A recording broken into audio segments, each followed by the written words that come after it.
સુરતમાં 80મા સ્વતંત્ર પર્વની ભવ્ય ઉજવણીનું આયોજન કરવામાં આવ્યું હતું। 15 ઓગસ્ટના રોજ કૃષ્ણકુંજ મ્યુનિસિપલ પાર્ટી પ્લોટ ખાતે જિલ્લા કક્ષાનો સ્વતંત્ર પર્વ મહોત્સવ યોજાયો હતો। સુરતના અઠવાલાઇન્સ વિસ્તારમાં આવેલા કૃષ્ણકુંજ મ્યુનિસિપલ પાર્ટી પ્લોટ ખાતે 15 ઓગસ્ટ 2024ના રોજ 80મા સ્વતંત્ર પર્વની ઉજવણી કરવામાં આવી હતી।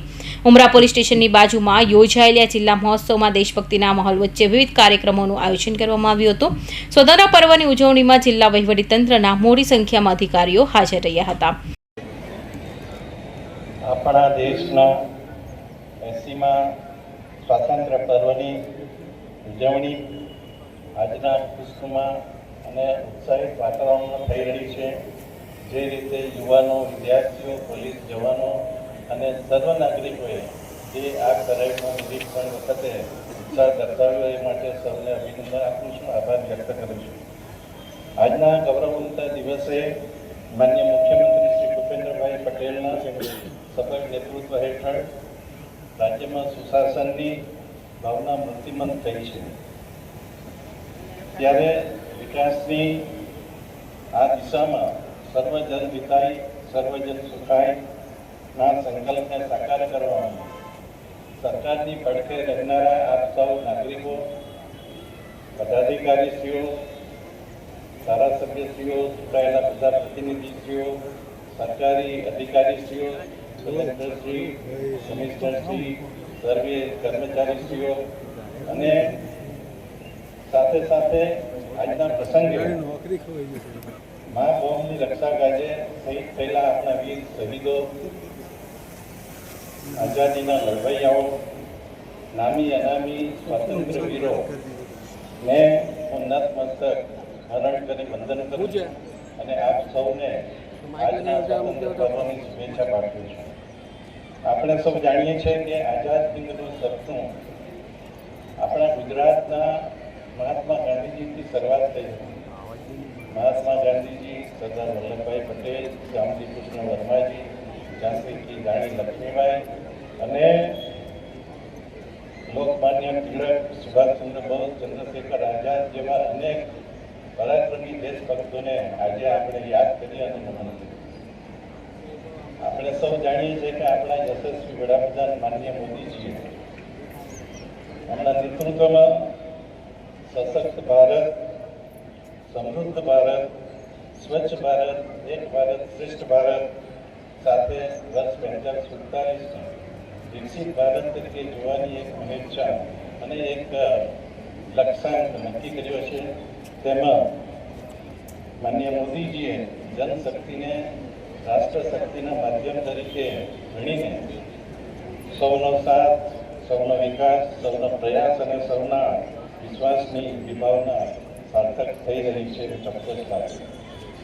જ્યારે આ પર્વની ઉજવણી સુરત ખાતે થઈ રહી છે ત્યારે આપણે સૌ જાણીએ છીએ કે સુરત સમગ્ર વિશ્વનું સૌથી મોટું વિકાસ પામતું શહેર છે અને એ શહેર એટલા માટે છે કે અહીં દરેક માળખાકીય સુવિધાઓ ઉપલબ્ધ થઈ છે અને સાથે સાથે આપણે જોઈએ તો વિશ્વમાં વપરાતા 10 ડાયમંડમાંથી 9 ડાયમંડ સુરત ખાતે પ્રોસેસ થાય છે, પોલિશિંગ થાય છે અને આપણા ભારતમાં બનતા સિન્થેટિક યાર્ડમાં ટોટલ 40% ફાળો સુરતનો છે, ચોક્કસ કહી શકાય।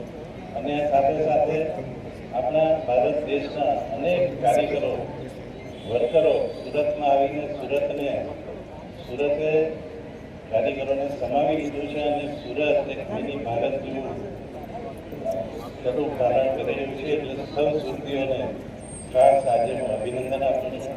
આમ પણ દરેક સુરતીઓ આનંદ પ્રમોદ અને એમની લેવી સુરતી તરીકેની એક જે છાપ છે એના લીધે સુરતને સોનાની મુહૂર્ત પણ કહેવામાં આવે છે। ખાસ કરીને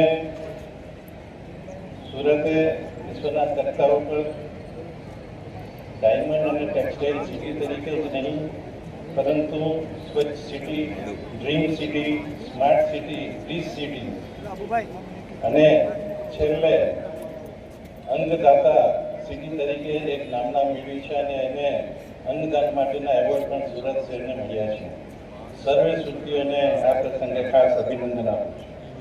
આપણે જોઈએ તો ભારતની પ્રથમ બુલેટ ટ્રેનનું સૌ પ્રથમ સ્ટેશન અંત્રોલી ખાતે બની રહ્યું છે અને એ સ્ટેશન અને બુલેટ ટ્રેનનો જે પ્રોજેક્ટ છે તે મુંબઈથી અમદાવાદ વચ્ચેનું અંતર મિનિટોની અંદર સમેટી લેશે. આ જ આપણા ઝડપી વિકાસની એક પારાશક્તિ બની રહ્યું છે.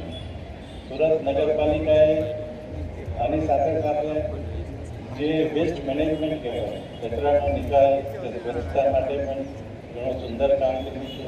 પાણીને શુદ્ધ કરીને સુરત સમગ્ર દેશમાં એક એવી મહાનગરપાલિકા બની છે કે જેણે ઉદ્યોગ માટે શુદ્ધ પાણી આપવાનું શરૂ કર્યું છે અને લગભગ 140 કરોડ જેટલી ઇન્કમ સુરત નગરપાલિકા મેળવે છે.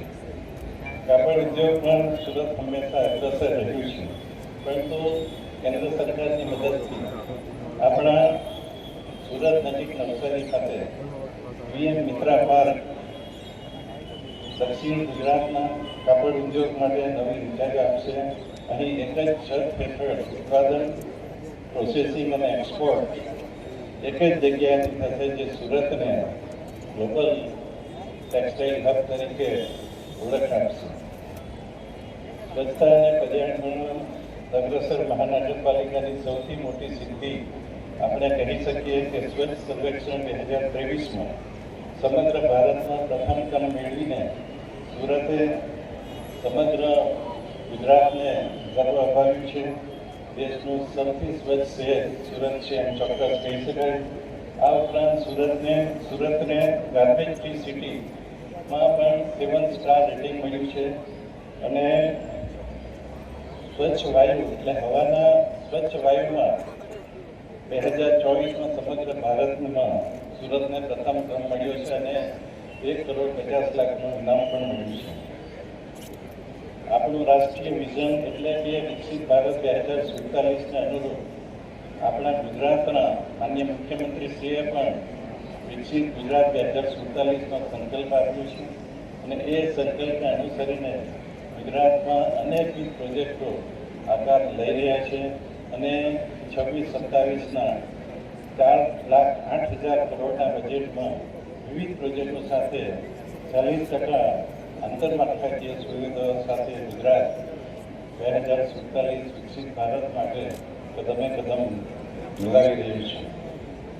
આપણે જોઈએ તો ગુજરાતની મુખ્ય સિદ્ધિમાં ગુજરાત રાષ્ટ્રીય ઉત્પાદનમાં 17%નો ફાળો આપે છે અને સાથે સાથે જે નિકાસ થાય છે આપણા દેશમાંથી એમાં પણ 26% સાથે ગુજરાત સમગ્ર દેશમાં પ્રથમ ક્રમે છે.